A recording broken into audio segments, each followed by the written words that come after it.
இப்போ யாராவது வந்து ஹக் பண்ணுறதுக்கு, கிஸ் பண்ணுறதுக்கு டைம் டேபிள் போட்டு பண்ணுவாங்களா? நான் பண்ணுவேன் சார். மார்னிங் எந்திரிச்சோடனே எனக்கு ஒரு கிஸ் கொடுக்கணும் சார் ஃபோர்ஹெட்டில். சில நேரம் நான் முழிச்சிருவேன். ஆனால் தூங்குற மாதிரியே நடிச்சிட்டு இருப்பேன். கொடுக்குறாங்களா என்னன்னு பார்க்குறதுக்கு. நான் முழிச்சிருந்தா கொடுக்க மாட்டான்ல, தூங்கினா தானே அது கிடைக்கும். சில நேரம் அவனா ஃபோன் எடுப்பான் போயிடுவான். அப்போ நான் கூப்பிடுவேன், சட்டையை பிடிச்சி இழுத்து கிஸ் கொடுத்தியா அப்படின்னு கேட்பேன். அப்போ கொடுக்கல அப்படின்னு சொல்லிட்டு ஒரு கிஸ் கொடுத்துட்டு போவாங்க.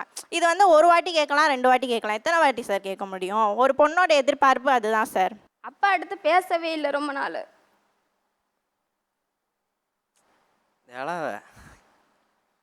அப்போதான் லவ் விட்டுறலாமோன்னு ஒரு மைண்ட் செட் வந்துச்சு. உலக இலக்கியங்கள் தொடங்கி உள்ளூர் இலக்கியங்கள் வரை பேசப்படுகிற மிக முக்கியமான விஷயங்களில் முதன்மையானது காதல்.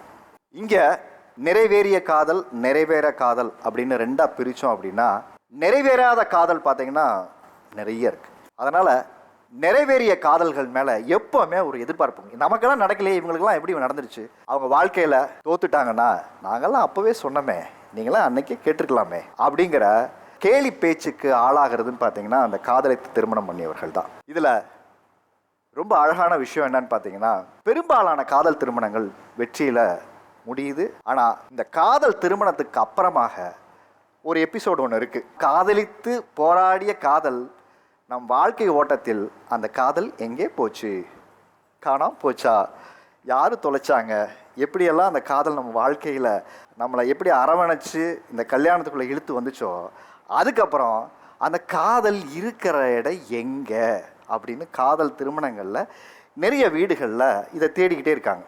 யார் தொலைச்சது இந்த 2 பேரில், கணவனா மனைவியா? இன்னைக்கு வா தமிழாவா நிகழ்ச்சியில் நாம் பேச போகிற தலைப்பு காதல் திருமணங்களில் காதலை பிடித்து வைத்திருப்பது ஆண்களா பெண்களா? நமக்கு பிடிச்சி கல்யாணம் பண்ணிக்கிட்டோம். இந்த காதல் வாழ்க்கை வந்து திருமண வாழ்க்கையில் முடிஞ்ச உடனே இந்த காதல் நீங்கள் முன்னாடி கல்யாணம் பண்ணிக்கு முன்னாடி இருந்த அதே காதல் இன்னைக்கு இருக்கா? இல்லை சார். இப்போ என் ஒய்ஃப் வந்து இப்போ வீட்டில் இருந்து பிஸ்னஸ் பண்ணனால அவங்க வீட்டில் தான் இருக்கிறாங்க.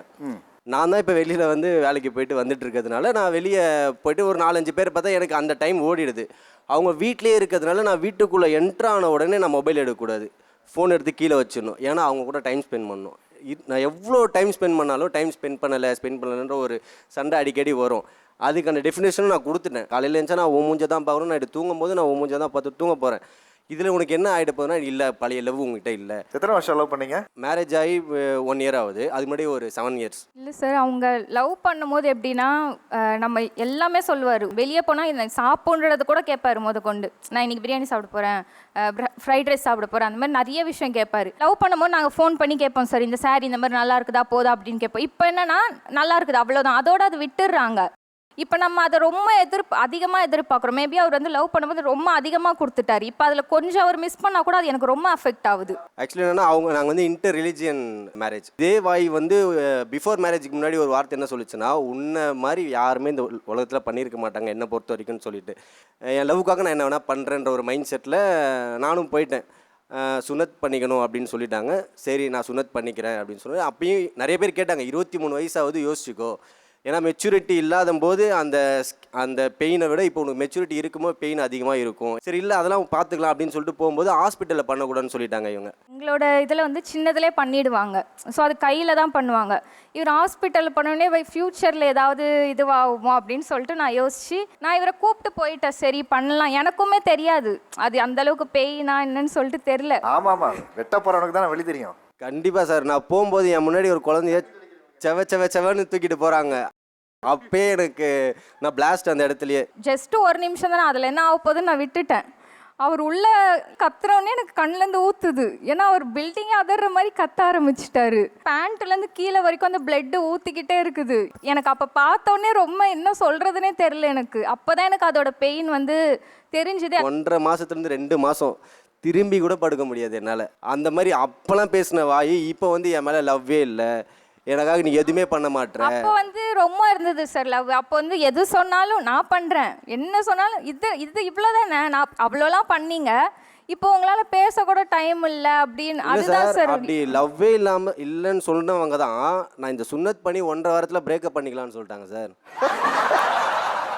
1.5 வாரம் சார், 1.5 வாரத்தில் பிரேக்கப் பண்ணிக்கிறேன்னு சொல்லிட்டாங்க. அந்த காயத்தில் எங்கள் வீட்டிலேருந்து முகப்பேர், நான் எங்கள் சென்னை முகப்பேர், அங்கேருந்து கோயம்பேடுக்கு அரௌண்ட் ஒரு 5 கிலோமீட்டர்ஸ் இருக்கும். விடிய காலை 4:30 மணிக்கு எழுந்து நடந்து போகிறேன். ஏன்னா பைக்கில் போக முடியாது, பைக்கில் நம்ம ஸ்பீட் பிரேக்கர் எதுவுமே ஏற முடியாது. சரி பஸ்ஸுனால் கொஞ்சமாச்சு கம்ஃபர்ட்டாக இருக்கும்னு சொல்லிட்டு நான் போகிறேன். குரோம்பேட்டையில் போயிட்டு 6:30 மணிக்கு இறங்கி அங்கேருந்து ஈவினிங் 5 மணி வரைக்கும் பஸ் ஸ்டாப்பில் உட்காந்துருக்கேன். பிளாக் பண்ணி வச்சுருக்காங்க. எதுக்கு பிரேக்கப் சொன்ன இன்ன வரைக்கும் தெரில சார். நான் பிச்சு கூட ஒரு பையன் உங்களுக்காக சுன்னத் பண்ணிட்டு வீட்டில் பண்ண அந்த காயம் கூட ஆறலை, அதுக்குள்ளே பிரேக்கப்னா வடிவேல் சொன்ன கதை மச்சான், சாச்சு புட்டாலே மச்சான், ஏதேதோ கதையெல்லாம் சொல்லி அவர் அதுக்கப்புறம் அந்த வலியோட வந்து யோசிச்சு பாருங்க எப்படி தெரியுமா நடக்கணும். அப்போ வடிவேல் ஒரு படத்துல அந்த கைலி கூட்டி நடப்பாரு, ஆக்சுவலா அப்படிதான் சார் அவர் நடக்கணும். பேண்ட் இப்படி பிடிச்சிட்டு தான் சார் வந்தாரு, அவர் தனியா வந்துட்டார். அதுவும் இல்ல அதை சொல்லுங்க, எதுக்கு அப்போ வந்து பிரேக்கப் ஏதாவது ரீசன் இருக்குமே? இல்லை சார், அவங்க எப்படின்னா அவங்க தாத்தாட்ட பேசினாலே பிரேக்கப்ன்றவாங்க. ஏன்னா அவங்க தாத்தா சீக்கிரம் கல்யாணம் பண்ணுமா அப்படின்னு சொல்லி அழுவாராம். உடனே எங்கள் தாத்தா கல்யாணம் பண்ணிக்க சொல்கிறாரு, எப்படியும் நம்மளுக்கு செட் ஆகாது, பிரேக்கப் பண்ணிக்கலாம் அப்படின்றவாங்க அடுத்த வார்த்தையே. வெட்டி தூர போட்டதுக்கப்புறம் அது சும்மா அப்போ சொல்கிற அந்த ஒரு ஹீட் ஆஃப் மூமெண்ட் தான் சார். அதுக்கப்புறம் அது பெருசாலாம் போகாது சார். அது திருமணத்துக்கு அப்புறமா நீங்கள் குறைஞ்சிருச்சுன்னு சொல்கிறீங்கள, அது என்ன? லவ் பண்ணும்போது நான் மட்டும்தான் என்ன மட்டும் என்னை எப்படி இம்ப்ரெஸ் பண்ணுறது, என்னை எப்படி லவ் பண்ணுறதுன்னு பார்ப்பாரு. இப்போ என்ன தாண்டி எங்கள் ஃபேமிலி இம்ப்ரெஸ் பண்ணுறது அவருக்கு ஒரு பெரிய இதுவாக போயிடுச்சு. ஸோ லவ் பண்ணும்போது ஒன்றை நான் இது பண்ணிட்டேன், இன்னும் ஃபேமிலி என்ன புரிஞ்சுன்னு சொல்லிட்டு நிறைய இடத்துல ஃபேமிலிக்கு ரொம்ப இம்பார்ட்டன்ட் கொடுப்பாரு. யார், அவர் ஃபேமிலிவா உங்கள் ஃபேமிலிவா? என் ஃபேமிலி சார். அது இல்லை சார், மெசேஜாக இருக்கட்டும் இல்லை ஃபோன் கால்லையாக இருக்கட்டும் அவ்வளோ பேசுவார். இப்போ வந்து நல்லா இருக்குது, ஓகே, அவ்வளோதான் சார் வருது. என்னோட லவ் மேரேஜ் வாழ்க்கை வந்து வலிகள் நிறைந்த சந்தோஷங்கள் சார். என்னோட எக்ஸ்பெக்டேஷன் என்னவா இருந்துச்சுன்னா, நான் ஒரு நாள் ரீல்ஸ் பார்த்துட்டு இருந்தேன் சார். தக்காளி தோசை ஒன்று இருந்துச்சு சார். எனக்கு அப்போவே வந்து எச்சி ஊற ஆரம்பிச்சிருச்சு சார். நான் இதை வந்து நாளைக்கு சுட்டு தரேன்னு சொன்னார் சார். என் குழந்தைக்கு 1 வயசு ஆச்சு சார், இன்னும் சுட்டு தரல சார். நான் கூட என்னமோ பிரச்சனை நினைச்சேன், ஒரு தக்காளி தோசை தான் உங்கள் வீட்டில் பிரச்சனை. ஒரு 1000 டைம்ஸாவது இப்போ வரைக்கும் நான் சொல்லி காமிச்சிருப்பேன். இப்போ வரைக்கும் அவர் சுட்டு தந்ததில்ல. இல்லை, அவங்க கூட டைம் ஸ்பெண்ட் பண்ணோன்னு ஃபோக்கஸ் பண்ணுறப்ப மற்ற விஷயங்கள்லாம் மறந்துடுச்சு. சார் அந்த தக்காளி தோசை வேணும் சார் எனக்கு. தக்காளி தோசை வேணும். ஆமாம் சார். லவ் பண்ணுறப்ப பார்த்தீங்கன்னா மேட்டூர் பார்க்கு இந்த மாதிரி எல்லாம் கூட்டிகிட்டு போயிருந்தாரு. எங்கேயோ கொஞ்சம் தண்ணி தாக்கட்டுச்சுன்னா ஜூஸ் குடிக்கிறியா, வாங்கி தரட்டுமா, ஜூஸ் கூட விட்டுருங்க. காலையில் பூ வச்சுட்டு போனேன் சார். நான் வந்து 9 மணிக்கு வச்சேன், 11 மணிக்கு கொஞ்சம் அந்த வெயிலில் வாடிருச்சு. அப்போ ஒரு பூ வாங்கி கொடுத்தாரு. நானே வச்சுட்டு வந்திருக்கேன் அப்படின்னு. அவன்ட்டு பரவாயில்ல வெயினாரு. சரி அப்படின்னு சொல்லிட்டு அந்த பூ வாங்கி வச்சேன். மறுபடியும் பார்த்தீங்கன்னா அந்த பூ வாடிருச்சுன்னு ஒரு 2 மணி இருக்கும். பூ வாங்கி வாடி போயிருச்சு, இன்னொரு பூ வாங்கி வச்சுக்கோ அப்படின்னு. நான் என்ன நினச்சேன், பூவே வாடாமல் இப்படி பார்த்துக்கிறாரு, நம்மள எப்படி பார்த்துக்குவாரு நினைச்சு சரி இவரு தான் அப்படின்னு நினைச்சேன் சார். அவரு காதுல வைக்கிறதுக்கு பதிலா தலையில வச்சிருக்காரு உங்களுக்கு. அப்படிதான் சார் கொடுத்துட்டாரு அவரு.